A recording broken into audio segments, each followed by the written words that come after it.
ये शरीर एक खेत है। इस खेत को यथावत जो जानता है, तत्वता जो जानता है, वो भी क्षेत्रज्ञ है, मतलब ज्ञाता है। अब ये खेत क्यों कहा गया है कि जैसे खेत में समय समय पर खेती बोई जाती है, समय समय पर उसके कभी दालें बोई जाती हैं, कभी गेहूं बोया जाता है, कभी ज्वारी बोई जाती है, कभी मक्का बोया जाता है। अलग अलग समय पर अलग अलग फसल बोई जाती है और अलग अलग समय पर ही आती है। गेहूं के समय अगर हम कपास बीज देंगे तो वो भी मुश्किल है, कपास के बदले हम गेहूं बीज देंगे तो भी मुश्किल है। इसलिए समय समय पर इसके अंदर क्या क्या बोया जाता है वो समय समय पर ही फसल देता है। वैसे ही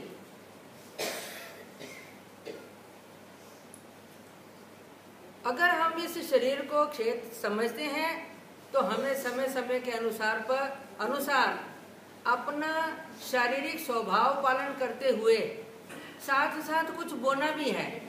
वो बोने का समय परसों मैंने गुरु मंत्र के विषय में जब बताया था तब बताया था कि 8वें साल से हमें बोना तो शुरू हो जाता है, लेकिन संस्कार उससे पहले शुरू हो जाते हैं। इसलिए इस शरीर को पहले जानना पड़ेगा कि ये शरीर है क्या। महाभूतान्य अहंकारो बुद्धिरव्यक्तमेव च इंद्रियाणि दशैकं च पंचचेंद्रिय गोचरा इच्छा द्वेष सुखम दुखम संघात चेतना धृति एतत् क्षेत्रम, इसको खेत कहा गया है। ये शरीर जो है 36 चीजों से बना हुआ है। 5 ज्ञान इंद्रियां हैं, 5 कर्मेंद्रियां हैं, सप्त धातु हैं, अंतःकरण चातुष्टय है, 10 वायु हैं। ये ऐसे मिलाकर इच्छा द्वेष सुख दुख और हमारे अंदर एक चेतना भी है। वो चेतना है माया का अंश।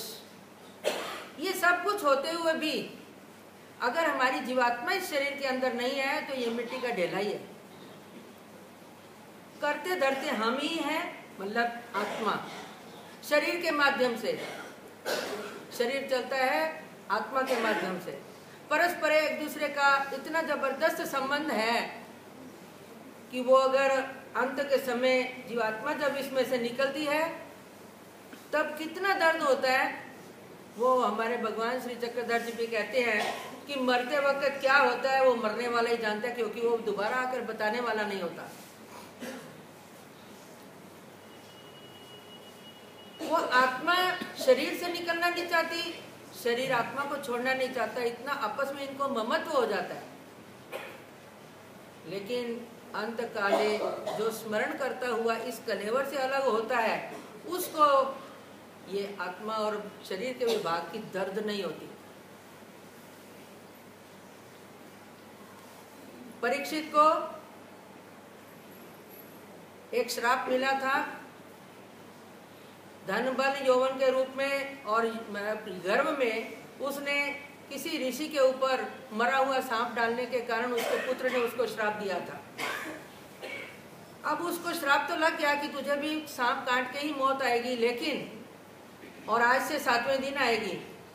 लेकिन उस मौत को उसने जीत लिया। जीत लिया मतलब मरा नहीं है, मतलब नहीं है।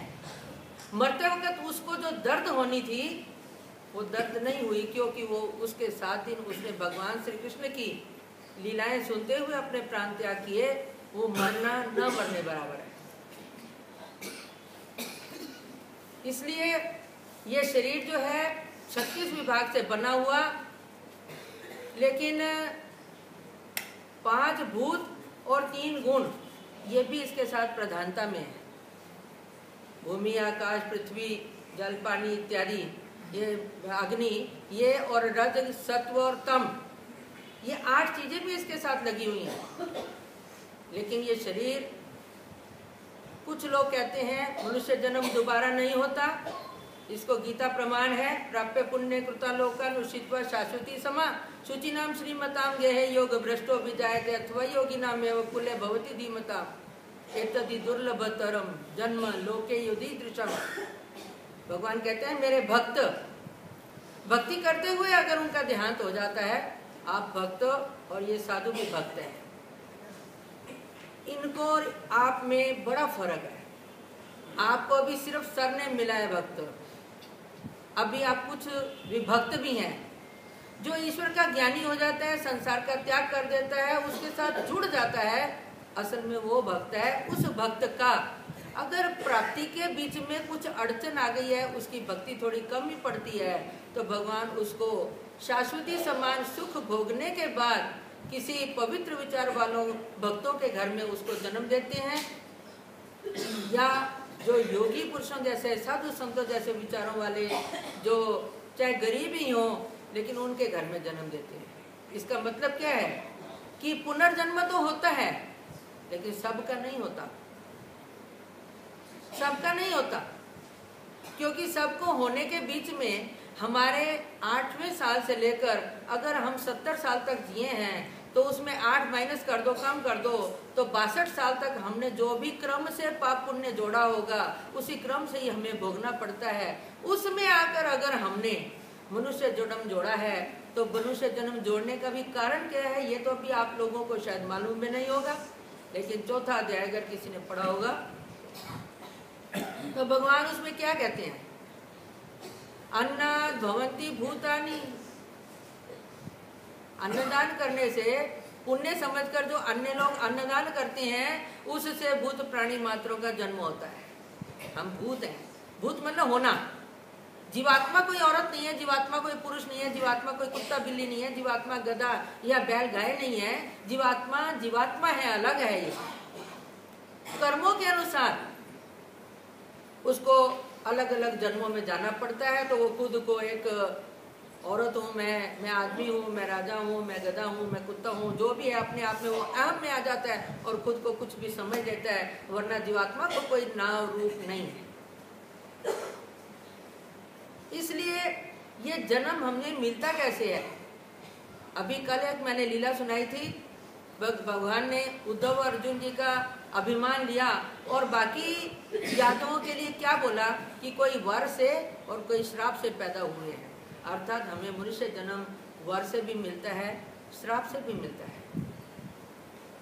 किसी ने ब्रह्म विद्या में युग धर्म पढ़ा होगा, तो उस युग धर्म में भी एक निर्णय बताया गया है कि ऊपर वाले युग का धर्म नीचे वाले युग में, नीचे वाले युग का ऊपर वाले युग में धर्म करने से भी मनुष्य जन्म मिलता है, लेकिन वो देवता धर्म, परमेश्वर धर्म नहीं। अब इन जन्मों को